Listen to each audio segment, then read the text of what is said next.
Love pain எப்படி இருக்கும்? அது லவ் பண்ணவனுக்கு தான் தெரியும். அதுக்கு நீ சரி போட்டு வர மாட்ட. அதை விட பெரிய பெயின் ஒன்று சொல்றேன் பாருங்க. எக்ஸாம் போயிட்டு எழுதிட்டு வரேன், உள்ள போய் திறந்தா பேப்பர்ல ஒண்ணுமே தெரியல.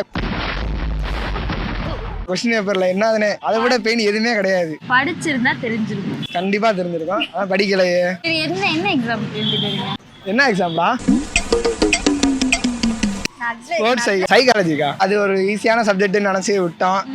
பார்த்தா நம்ம தாக்கி விட்டுருச்சு. சரி, உலகத்திலே ரொம்ப பெரிய வலினா என்ன சொல்லுவீங்க? நம்ம ஆசைப்பட்டது நம்ம கையை மீறி போகும்போது வேற வழி வர்ற மாதிரி அப்படியே வளைஞ்சு போகும்ல. அப்படி என்ன போச்சு இவ்வளோ ஃபீல் பண்ணி சொல்றாங்க? எனக்கு ரீசெண்டாக நடந்த வழி, எனக்கு வாழ்க்கையில பெரிய வழினா அது ஒண்ணுதான். வண்டி வாங்கினேன். ஆசையா 3 வருஷமா ஆசைப்பட்டு வண்டி வாங்கினேன். புது வண்டி எடுத்து 4 மாசம் தான் ஆகுது. ஃப்ரெண்டு கேட்டான் போயிட்டு வரேன்டா வெளியேன்ட்டு, நம்பி கொடுத்தேன். முடிச்சிட்டேன் வண்டியை. ஒரே இடம் முடிச்சு விட்டு போயிட்டேன். அவருக்கு ஒன்றும் ஆகலை, ஃப்ரெண்டுக்கு எதுவும் ஆகலை. வண்டி கண்டமாயிடுச்சு, ஒரு சைடு ஃபுல்லாக காலி ஆயிடுச்சு. ஒரு நிமிஷம் இதுவரையும் நம்ம சேனலை ஃபாலோ அண்ட் சப்ஸ்கிரைப் பண்ணாதவங்க உடனே பண்ணிக்கோங்க.